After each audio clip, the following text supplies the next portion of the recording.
Future की बात करने के लिए फ्यूचर इंडेफिनेट इस्तेमाल करें या फिर फ्यूचर परफेक्ट। अगर आप भी यही सोचते हुए कंफ्यूज हो रहे हैं तो आज की ये वीडियो आप ही लोगों के लिए है। आज की इस वीडियो में इन सारे डाउट्स को क्लियर करने वाले हैं और बहुत ही ज़्यादा इंटरेस्टिंग और मज़ेदार होने वाली है ये वीडियो। तो वीडियो को एंड तक लाजमी देखिएगा। अगर मेरे चैनल पर नए हैं तो मेरे चैनल को सब्सक्राइब कर लें और नोटिफिकेशंस को ऑन कर लें और वीडियो को लाइक तो आप कर ही देंगे। This is Bilal Qasim, your trainer, your mentor, and I welcome you to English with Bilal.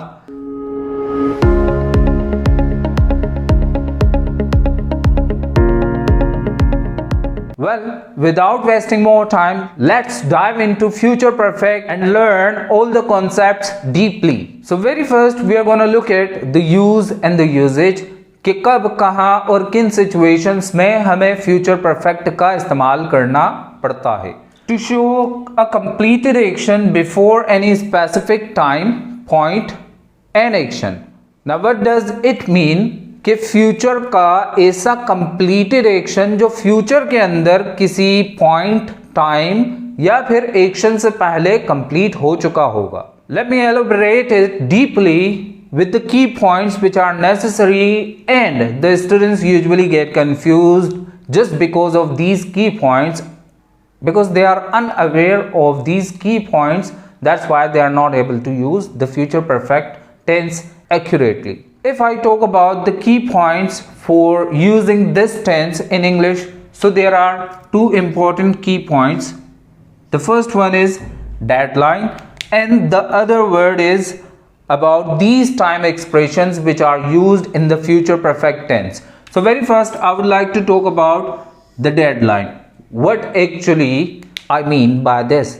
क्या है ये deadline और क्यों deadline की ज़रूरत पड़ती है?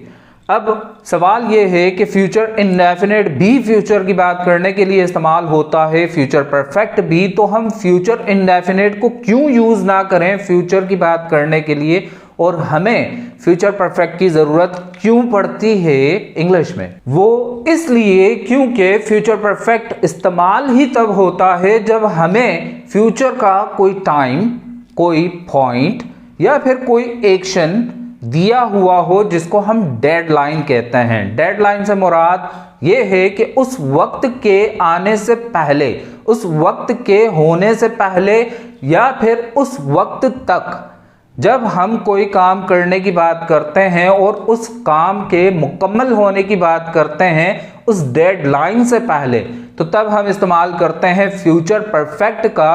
अगर हमारे पास डेडलाइन ना हो तो हम सिंपली फ्यूचर इंडेफिनेट का इस्तेमाल करते हैं फ्यूचर की बातों को करने के लिए। मुझे पता है थोड़ा सा कंफ्यूज हो रहे हो, तो चलते हैं टाइमलाइन की तरफ ताकि आपको अच्छे से समझ आ सके कि क्या कहना चाह रहा हूं मैं। यह आ गए हमारी टाइमलाइन, और टाइमलाइन में यह आ गया हमारा पास्ट टाइम, और ये हमारा प्रेजेंट टाइम, और ये है हमारी deadline. Before we move ahead, I would like you to imagine something.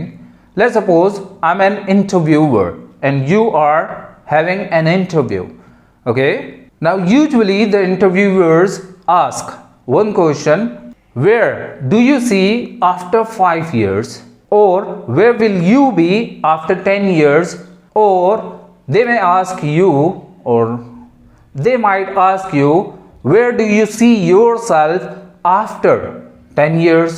Or they may ask you, where do you see yourself by 2050? Let's suppose it's 2024. We're at the present. If you talk about the present time, then 2024 is going on. अगर हम बात करते हैं present time की तो भैया अभी 2024 चल रहा है। Okay, now for example, your interviewer asks you here at the present, at the moment in 2024, that where do you see yourself after 5 years? कि 5 साल बाद आप अपने आप को कहाँ देखते हैं? So it is 2025, 2026, 27, 28, 29, 30, 31, 32. Okay. Now see, for example, your 5 years complete here. Okay, let's suppose for your 5 years complete here कि वो 5 साल यहाँ complete होते हैं. अगर वो 5 साल यहाँ complete होते हैं और इंटरव्यूअर कब आपसे पूछ रहा है यहाँ 2024 में कि 5 साल बाद आप अपने आप को कहाँ देखते हैं, या 5 साल तक आपके पास क्या होगा, या 5 साल तक आपने क्या कर लिया होगा, तो इस तरह की सिचुएशंस में हम फ्यूचर परफेक्ट का इस्तेमाल करते हैं. जैसे ईद से पहले मैं खरीदारी कर चुका हूँगा, मंडे से पहले, फ्राइडे से पहले, या फिर 2025 के आने से पहले. और इस तरह के जो भी एग्जाम्पल्स जो हम अपने डे टू डे लाइफ में यूज करते हैं कि फला टाइम के आने से पहले या फला काम के होने से पहले ये काम हो चुका होगा, तो तब हम फ्यूचर परफेक्ट का इस्तेमाल करते हैं. मैं टाइमलाइन पर यही समझा रहा था कि इस डेडलाइन के आने से पहले कोई काम जो मुकम्मल हो चुका होगा, completed action, okay, an action which will be completed before this deadline, कि इस डेडलाइन के आने से पहले वो काम मुकम्मल हो चुका होगा, उस काम को बताने के लिए हम फ्यूचर परफेक्ट का इस्तेमाल करते हैं. Okay, well, before I give you more examples, I would like to talk about the formulation और the forms of future perfect tense.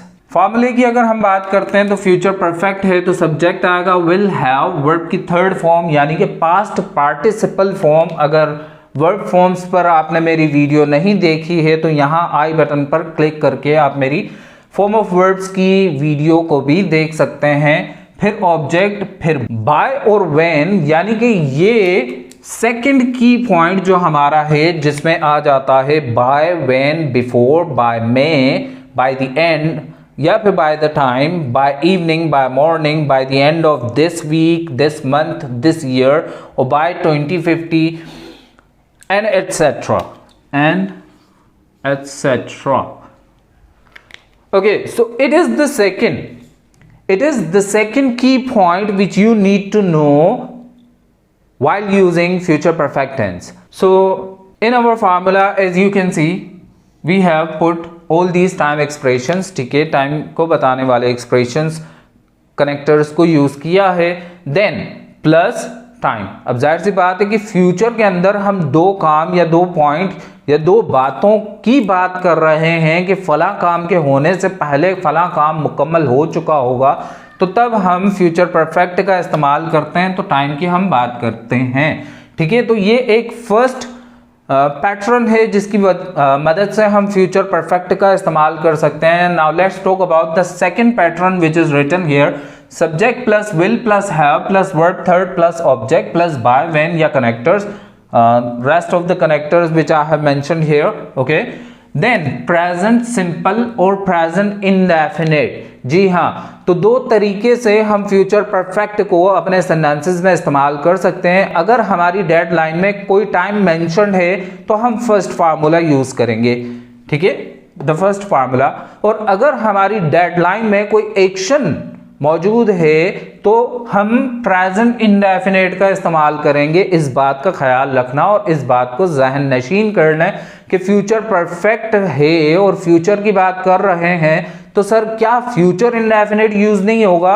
अगर ये सोच रहे हैं तो बहुत गलत सोच रहे हैं, क्योंकि फ्यूचर परफेक्ट के साथ जो सेकंड क्लोज लगता है वो प्रेजेंट इंडेफिनेट होता है. अगर आपने यहाँ फ्यूचर इंडेफिनेट लगाया फ्यूचर परफेक्ट के साथ तो आपका सेंटेंस हो जाएगा गलत. Okay, so be careful with that. अब एक और क्वेश्चन हो सकता है आपके जहन में हो, सर फ्यूचर में तो हमें पता है कि हम विल और शैल का इस्तेमाल करते हैं बहुत सारी बुक्स में और बचपन ही से पढ़ते आ रहे हैं कि हर किताब में लिखा हुआ है कि आई और वी के साथ शैल लगता है और बकाया सब सब्जेक्ट्स के साथ हम विल का इस्तेमाल करते हैं. तो मैं आपको बताता चलूं कि स्पोकन इंग्लिश में, स्पीकिंग इंग्लिश में सब सब्जेक्ट्स के साथ हम विल लगा सकते हैं. अलाउड है, गलत नहीं है. ठीक है, बुक्स में माना के लिखा हुआ होता है, मगर अब इंग्लिश मॉडर्न हो चुकी है और मॉडर्न इंग्लिश में सब सब्जेक्ट्स के साथ हम विल का इस्तेमाल कर सकते हैं. ये गलत नहीं है. ओके, तो बेफिक्र होकर, टेंशन फ्री होकर आप सब सब्जेक्ट के साथ विल लगाएं. Okay, don't get confused. Now look at the Negative form, subject plus will plus not plus have plus verb third plus object. Interrogative, will plus subject plus have plus verb third plus object. Now contractions or the contracted forms, if I talk about the contractions, I plus will becomes I'll have, he plus will becomes he'll have, and rest of the subjects will also be contracted like this. Okay, अब will और not का जो contracted form होता है वो बन के आता है want. ओके, और अगर बहुत ही ज्यादा लेजी स्पीकर हो तो भैया will not और have को कॉन्ट्रैक्ट कर सकते हैं and it becomes want of. Okay, want of, want of, I want have gone there, I want have gone there. Okay, want of.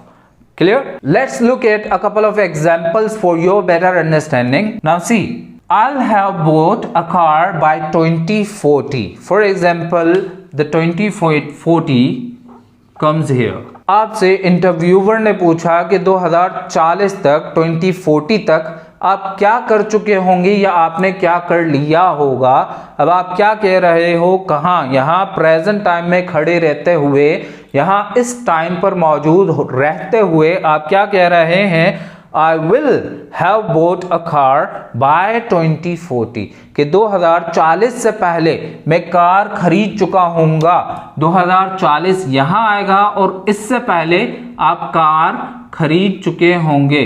अब समझने वाली बात यह है कि 2024 से पहले कार खरीदेंगे, लेकिन क्या ऐसा फिक्स है, स्पेसिफिक है या ज़रूरी है कि हम किसी एक मखसूस टाइम को बताएं कि इस मखसूस टाइम तक या इस मखसूस टाइम तक?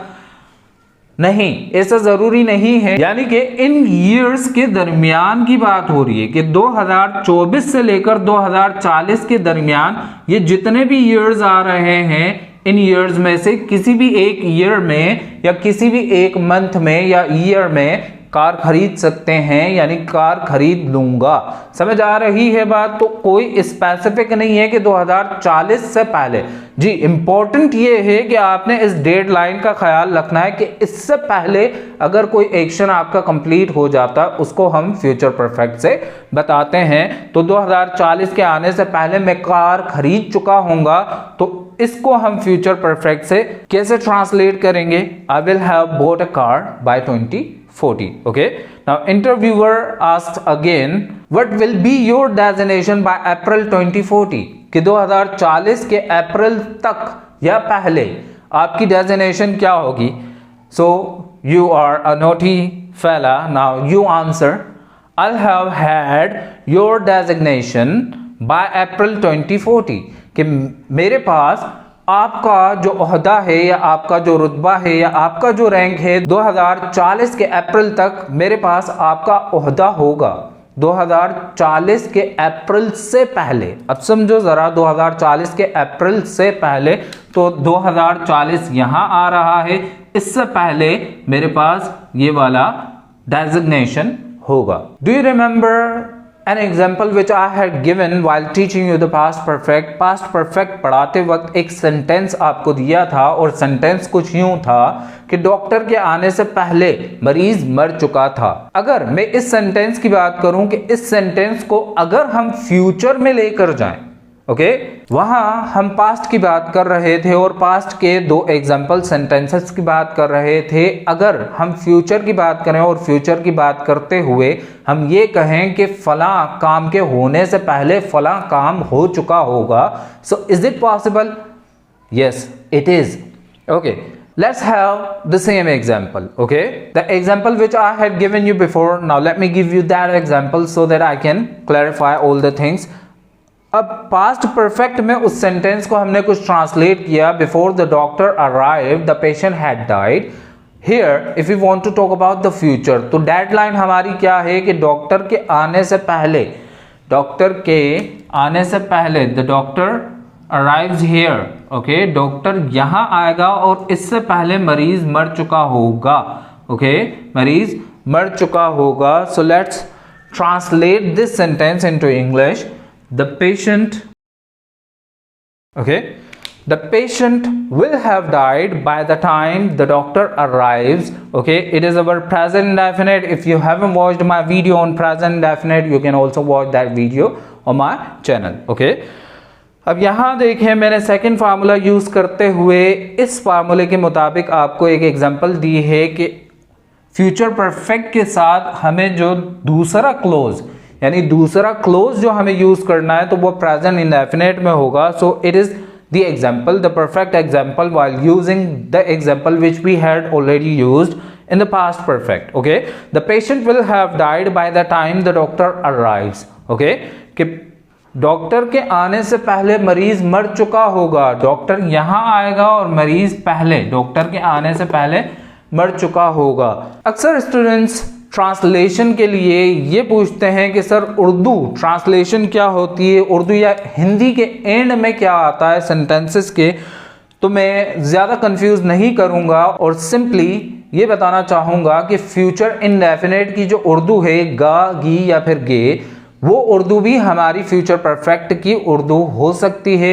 ऐसा ज़रूरी नहीं है कि हर सेंटेंस के एंड में चुका होगा, चुकी होगी, चुके होगे ही आएगा. तो don't just be dependent on this because you know the usages now. हमें इनको ऐसे यूज करना है जैसे अंग्रेज यूज करते हैं, क्योंकि वो हमारी तरह से उर्दू या हिंदी में तो नहीं सोचेंगे कि भाई चुका होगा, चुकी होगी या फिर चुके होंगे, आएगा कि नहीं आएगा, तो तब हमें फ्यूचर परफेक्ट यूज करना है. So let's talk about the Urdu translation. तो उर्दू ट्रांसलेशन में गा, गी या फिर गे या फिर चुका होगा, लिया होगा, दिया होगा, आए होंगे, गए होंगे, इस तरह के सेंटेंसेस हम अपनी डे टू डे लाइफ में यूज करते हैं. जैसे मिसाल के तौर पर ईद आने से पहले मैं नए कपड़े सिलवा चुका हूंगा, या फिर ईद तक मैंने नए कपड़े खरीद लिए होंगे. अब यहां देखें, चुका होगा नहीं आया. ईद आने से पहले मैंने नए कपड़े खरीद लिए होंगे. कल तक वो वहां शिफ्ट हो गए होंगे, या फिर कल तक वो वहां शिफ्ट हो जाएंगे. अब यहां देखें, हो चुके होंगे, हो जाएंगे, दोनों ही सही हैं, दोनों ही दुरुस्त हैं. मगर हम ज़्यादातर अपनी डे टू डे लाइफ में कुछ इस तरह से कहते हैं कि परसों तक या कल तक वो वहाँ शिफ्ट हो जाएंगे. तो परसों हमारा डेडलाइन है और इस डेडलाइन से पहले जो एक्शन हो चुका होगा उसको हम फ्यूचर परफेक्ट से बताएंगे, और जो दूसरा एक्शन बाद में यानी कि जो हमारी डेडलाइन है इसको हम प्रेजेंट इंडेफिनिट से या फिर टाइम से बताएंगे कि बाय 2024 या फिर by the time, by evening, by morning, ठीक है, by the end of this week, month, year. ठीक है, जैसे इस महीने के खत्म होने से पहले मैं अपना घर खरीद चुका हूँगा. ठीक है, मेरी वीडियो के खत्म होने से पहले आप मेरे यानी कि इंटरव्यूअर के सवाल का जवाब नीचे कमेंट बॉक्स में दे चुके होंगे कि 2050 से पहले आप क्या कर चुके होंगे. तो नीचे कमेंट बॉक्स आप ही लोगों के लिए है, तो कमेंट करके हमें ज़रूर बताएं कि भाई आपकी अंडरस्टैंडिंग में कितना इजाफा हुआ. Just imagine that I am an interviewer and you are having an interview. अब आपसे यही सवाल कि 2050 से पहले आप अपने आप को कहाँ देखते हैं, इसका जवाब आप नीचे कमेंट बॉक्स में ज़रूर दें. वेल, मिलते हैं नेक्स्ट वीडियो में. तब तक के लिए मुझे दें इजाज़त और प्रैक्टिस करते रहें. एंड होना है इंग्लिश में ब्राइट तो करें इंग्लिश विद बिलाल को सब्सक्राइब.